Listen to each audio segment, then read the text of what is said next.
அல்லேலூயா, ஆமென். சோதரன் கர்த்தருடைய பரிசுத்தமுள்ள நாம மகிமைப்படட்டும். உங்களுக்காக மறுபடியும் அந்த வசனத்தை நான் வாசிக்கிறேன்.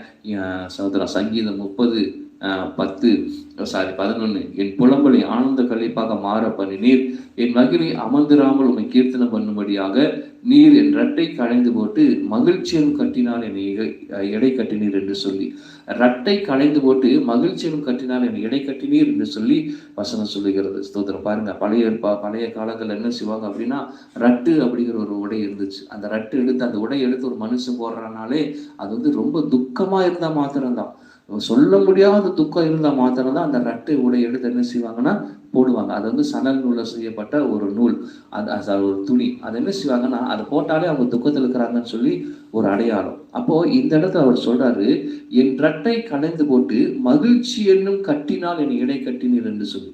அப்ப என்ன செய்யறாங்க அப்படின்னா, அந்த துக்கம் மாறுச்சுன்னா தான் அந்த ரட்டு உடைய என்ன செய்வாங்கன்னா எடுத்து போடுவாங்க. அப்ப கர்த்தர் என்ன செய்யறாரா, அந்த ரட்டுங்கிற உடைய அந்த மனுஷனை விட்டு எடுத்து போட்டு மகிழ்ச்சி எனும் கட்டினால நிரப்பினாராம். அல்லேலூயா, ஆமென். மகிழ்ச்சி எனும் கட்டினால் அந்த மனுஷனை இடை கட்டினார் என்று சொல்லி வசனம் சொல்லுகிறது. ஒருவேளை